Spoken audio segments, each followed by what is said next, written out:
নমস্কার, কেমন আছেন সবাই? আজকে শুক্রবার। Welcome to my another new video. চলে এলাম আজকে সকালবেলায়। সকাল সকাল আমি আর সিদ্ধার্থ দুজনেই আমি গেছিলাম যোগা ক্লাস, আপনারা তো জানেনই। আর তার সঙ্গে সিদ্ধার্থও গেছিলো জিমে। বাড়ি এসে বাজে এখন প্রায় ওই 9টা মতন। সকালবেলা টিফিন করব, তাই প্রথমেই জামা কাপড় চেঞ্জ করে চলে এসেছি রান্নাঘরে। এদিকে নিয়েছি এটা হচ্ছে আটার ব্রেড, ওই যে বিভিন্ন রকম সিডস দেওয়া থাকে না, ওটাই নিয়ে এসছে আজকেরা। জিম থেকে আসার সময় ডিম আর পাউরুটি কিনে নিয়ে এসছে, তো এসেই সঙ্গে সঙ্গে আমি 4টে ডিম সিদ্ধ বসিয়ে দিয়েছি। আর তার সঙ্গে ওইদিকে রুটিগুলোও সেঁকে নিচ্ছি। সেঁকে নিয়ে ওর জন্য করে দেবো পিনাট বাটার, লাগিয়ে দেবো পাউরুটির মধ্যে, ও খাবে। আর আমি একটুখানি স্পাইসি বানাবো, এই পাউরুটি আর ডিম খাবো, কিন্তু তার সঙ্গে একটু হালকা করে রুটির মধ্যে মেয়োনিজ আর একটু পিৎজা সস লাগিয়ে নেবো। আপনারাও খেয়ে দেখতে পারেন, কিন্তু বেশ ভালো লাগে, চটপটা হয়, ভালো লাগে খেতে। যাই হোক, আমার আবার পিনাট বাটারটা খেতে একটুও ভালো লাগে না।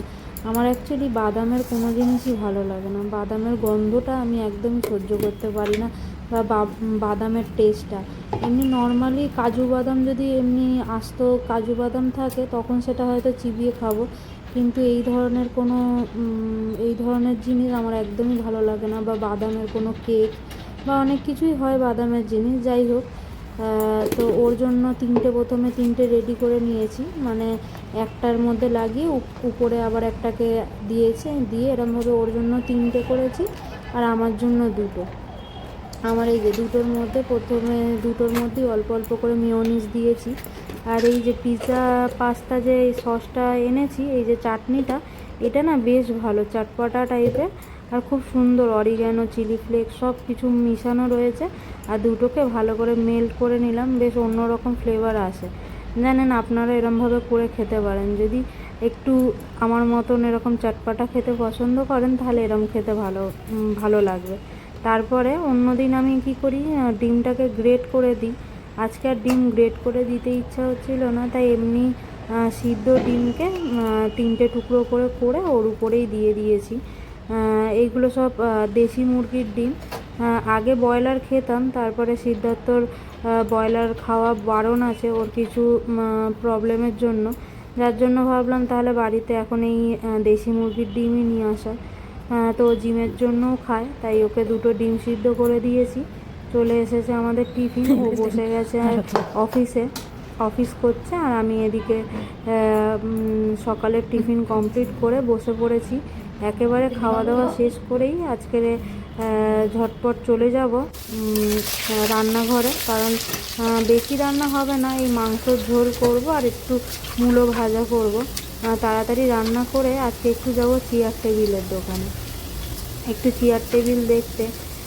আগের বেশ কিছুদিন আগে 2-1টা চেয়ার টেবিল অ্যামাজনে দেখেছিলাম, অ্যামাজন, ফ্লিপকার্ট, এই অনলাইনের অ্যাপে দেখেছিলাম, পছন্দ হয়েছে, কিন্তু ভাবলাম একবার বাইরে দেখে আসি, তারপরে নয় অনলাইনে যদি বাইরে না পছন্দ হয় তাহলে অনলাইন থেকেই অর্ডার দেবো।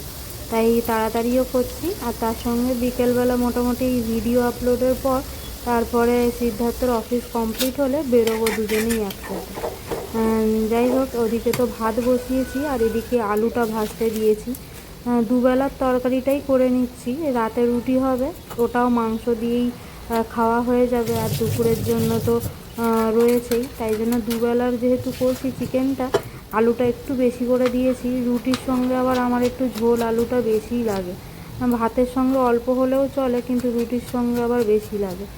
যাই হোক, ওদিকে বেশি করে আলু কেটে প্রথমেই আলুটা ভাজতে ভাজতে এদিকে আমি পেঁয়াজগুলো কুচিয়ে নিচ্ছি ছোট ছোট। এবারে যেন বাজারে গেছিলাম, অনেক ছোট ছোট পেঁয়াজ বিক্রি হচ্ছিলো, তো দেখে ভালো লাগলো বলে নিয়ে এসেছি। কিন্তু এবারে মনে হচ্ছে যে না, ছোট পেঁয়াজ নিয়ে এসেই সমস্যায় পড়ে গেছি, কারণ আমাদের এমনি ছোটোই পেঁয়াজ লাগে, সবসময় বড় পেঁয়াজ লাগে না, যেহেতু দুজনের তরকারি, যার জন্য একটা কি দুটো পেঁয়াজ কাটলে হয়ে যায়, তার জন্যই ছোট পেঁয়াজটা নিয়েছিলাম। কিন্তু এই মাংস করার সময় এককালীন মনে হয় 8টা 10টা পেঁয়াজ কাটতে হয়েছে। তো পেঁয়াজগুলো বেশ ঝাঁঝ, ভালোও লাগছিলো, কিন্তু চোখ দিয়ে যা জল বেরোচ্ছিলো কি আর বলবো, ভীষণ ঝাঁঝ। এদিকে তো আমার আলু ভাজা প্রায় কমপ্লিট, ওদিকে আলু তুলে নিলাম। আর একদম সিম্পলভাবেই মাংস করব, যেইভাবে হয়, বেশি হাবিজাবি কিছু দেব না, পাতলা করেই মাংসর ঝোল করব। প্রথমে তেজপাতা, তারপরে গরম মশলার মধ্যে এলাচ, লবঙ্গ, দারচিনি ফোড়নে দিয়ে দিয়েছি। আর এদিকে একটুখানি রসুন থেতো করে দিয়ে দিয়েছি, ভালো করে থেতো করে। আমাকে সিদ্ধার্থ আবার বললো যে 2টো রসুন তুমি আলাদা করে দিয়ে দিও, ওইটা খেতে, মাংসের মধ্যে গোটা রসুন খেতে খুব ভালো লাগে। তাই জন্য আমি আবার ভেবেছিলাম যে ওরকমভাবে দেবো, তারপরে ভাবলাম না, পরে একদিন হাত মাখা করে মাংস যেভাবে করে না, সব মশলা আগে থেকে মাখিয়ে ভালোভাবে ওর মধ্যে গোটা রসুন দিয়ে একেবারে তেলের মধ্যে খুব সুন্দর করে করে, ওইটাই আমি রেসিপি দেখে রেখেছি, ওইটা একদিন পরের দিন করব। ফ্রিজের মধ্যে আরও কিছুটা মাংস রয়েছে, তান্দুরি যেদিন করেছিলাম ওই দিনকারেই প্রায় 2 কিলো মতো মাংস নিয়ে আসা হয়েছিল। 1 কিলো মাংসের তান্দুরি হয়েছিল, আর 1 কিলো মতোই ব্রেস্ট পিস, তারপরে আরও হাড়ের দিকের মাংসগুলো ফ্রিজে রেখে দিয়েছিলাম। তার মধ্যেই একটা কৌটো আজকেরে বার করেছি, আরও একটা কৌটো এখনও ফ্রিজে আছে। তাই আজকেরে কিছুটা করি এই মাংসের ঝোল, আর এর পরের দিন যখন করব তখন একটু অন্যরকম কিছু একটা করব। ওদিকে তো আমার মশলা কষানো চলছে, পেঁয়াজ দিয়ে দিয়েছি, তার উপরে টমেটোও দিয়ে দিয়েছি, দিয়ে ভালো মতন ওগুলো এখন মরুক, ততক্ষণে আমি এদিকে মূলোটা কেটে নিই, মূলো ভাজা করব। আর এদিকে মাংস, বেশি কিছুই না। ভাত তো ওদিকে হয়ে গেছে প্রায় বলতে গেলে। আর এইদিকে মশলা টশলা কষাচ্ছি, সঙ্গে ওই পাশে যে দেখতে পাচ্ছ মাংসটা পুরো জলে দেওয়া রয়েছে। আজকে একটু বেলা হয়ে গেছে মাংসটা বার করতে। অ্যাকচুয়ালি সকালবেলা ঠিকই ছিল না যে কী রান্না হবে, তো সেই জন্য ফ্রিজ থেকে মাংস বার করা হয়নি। কিন্তু হঠাৎ মনে হলো ও ফ্রিজে তো মাংস আছে, তাই জন্য মাংসটা বার করতে অনেকটাই লেট হয়ে গেছে। বরফ পুরো একদম বরফে ধরে রয়েছে, ওই জন্য ওটাকে একদম সাইডে করে রেখেছি। জানি না, এদিকে তো বসিয়ে দিয়েছি, হয়ে এসেছে, ওটা হয়তো মোটামুটি আর কিছুক্ষণের মধ্যে বরফ ছেড়ে যেতে পারে। এদিকে আমি মশলা কষানোর মধ্যে তার মধ্যে দিয়ে দিলাম আমার ওই রেগুলারের মশলাটা, আদা, জিরে, ধনে, শুকনো লঙ্কা যে পেস্ট করে রাখি আমি, ওইটা দিয়ে দিলাম 2 চামচ মতো। তারপরে দিলাম নর্মাল রেগুলারের যে মশলাগুলো, লঙ্কা গুঁড়ো, হলুদ গুঁড়ো, নুন দিয়ে ভালো করে আবার একটু নেড়ে চেড়ে ওটা ওদিকে হোক, আমি এদিকে মূলোটা পুরোটা কাটা কমপ্লিট করে নিই। আগের দিন ওই যে আমার বাড়িতে আমার ওই বান্ধবী এসেছিলো, সেই দিনই আমরা তো জানেনই মঙ্গলবার কি শনিবার বাজারে যাই। এবার সেই দিন যেহেতু ও এসেছিলো বলে আর বাজার যাওয়া হয়নি, যার জন্য এই সপ্তাহে সেরকমভাবে কোনো সবজিপাতিও বাড়িতে নেই। শনিবারটা আসুক, শনিবার আসা মানেই ব্যাগপত্র নিয়েই দৌড়াতে হবে, কিছু করার নেই। কারণ বাড়িতে এবারে মাছও নেই আর সবজিও শেষ হয়ে গেছে, আর মঙ্গলবার দিন যে নিয়ে আসবো বাড়িতে লোক ছিল বলে, যার জন্য আর নিয়ে আসা হয়নি।